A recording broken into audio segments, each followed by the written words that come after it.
A storm is coming to the Dutton Ranch. But this time it's not just about land. It's about legacy, war, and blood. What if the greatest enemy the Dutton family ever faced was their own past finally catching up? The story of Yellowstone has always been about power and survival, but in 1944, everything changes. The world is at war, and so is the Dutton family. Both outside and within by 1944, the Dutton Ranch is no longer just a place. It's a battlefield of memories, sacrifices, and silent pain. Spencer Dutton is no longer the wild, fearless man we once knew in 1923. Time has hardened him. Loss has reshaped him.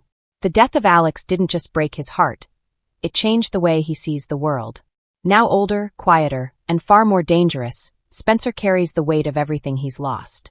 And on this ranch, every decision he makes feels like it's haunted by her absence. But Spencer isn't alone anymore. Standing beside him is a young man who represents both hope and pressure, John Dutton II. Now grown, John is no longer the child we saw at the end of 1923. He's a man trying to prove himself in the shadow of a legend. He respects his father, but there's distance between them. Not the kind created by anger, but by silence. Spencer doesn't talk about the past, and John has learned not to ask. Yet the world doesn't give them the luxury of peace. 1944 is not just another year. It's the peak of World War II. Young men across America are being called to fight, and John is at the perfect age to answer that call. This creates the first major fracture in the story. Will he stay and protect the ranch, or leave and fight for his country? For Spencer, this is more than a decision, it's a nightmare repeating itself. He knows what war does to a man. He's lived it, survived it, and barely held on to his humanity because of it.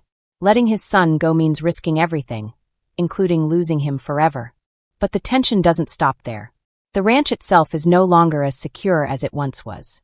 Over the years, power has shifted. New families, new money, and new enemies are circling the Dutton land like vultures. They don't just want a piece of it, they want all of it. And they know something the Duttons don't realize yet. The family is more divided than ever. At the same time, a shadow from the past begins to rise again. Far from Montana, in Boston, a different story has been quietly growing. Elizabeth Dutton left years ago carrying a child with a rightful claim to the Dutton legacy. Now that child is no longer a secret. And as they grow older, one question becomes impossible to ignore. Why should the ranch belong to only one side of the family? This is where the real danger begins. Because this isn't just about land anymore. It's about inheritance, identity, and revenge. The kind of conflict that doesn't just divide families, it destroys them. Back in Montana, Spencer starts to feel it. Something is shifting. The calm before a storm that he knows is coming, but can't yet see clearly. His instincts, sharpened by years of survival, tell him one thing. The biggest fight of his life isn't behind him. It's just beginning. And this time, it's not about surviving the wild. It's about surviving his own blood. The war doesn't wait, and neither does fate.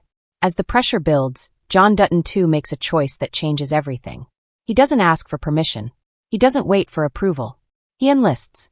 For him, it's not just about duty to his country during World War II. It's about proving that he's more than just Spencer's son. He wants to earn his name, not inherit it. When Spencer finds out, it hits him harder than anything he's faced in years. Spencer Dutton doesn't yell. He doesn't argue. That's what makes it worse. The silence between father and son becomes heavier than words ever could. Deep down, Spencer knows he's already lost something: control, connection, maybe even his son. Because war doesn't just take lives, it changes the ones who survive. And while John steps into the chaos of war, the ranch begins to fall into a different kind of conflict.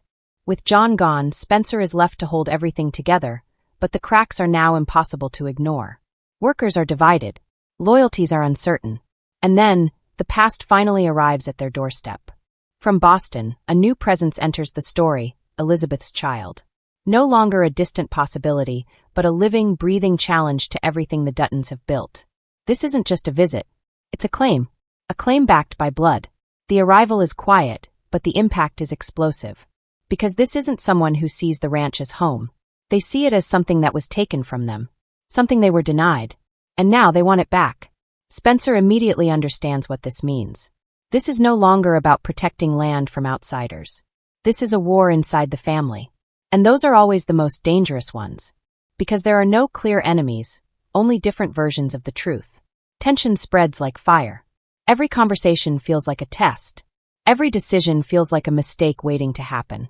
Spencer tries to keep control, but even he knows, this situation can't be solved with strength alone. Not this time. And just when things couldn't get worse, they do. News from the war arrives. Not clear. Not complete. Just enough to create fear. A letter. A report. A rumor. Something has happened to John. But no one knows the full truth.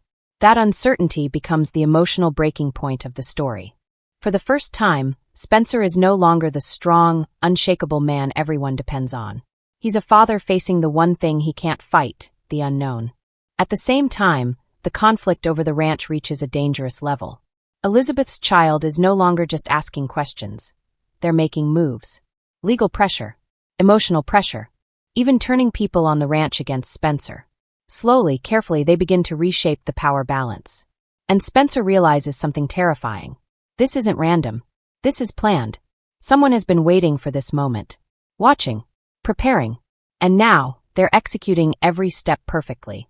Which leads to one final question that changes everything. Is this really just a family dispute? Or is there someone else behind it all? As episode 1 comes to its end, nothing is certain anymore. Not the ranch. Not the family. Not even John's fate. Only one thing is clear. The Dutton legacy is under attack from every direction. And this time, there may be no way to stop it,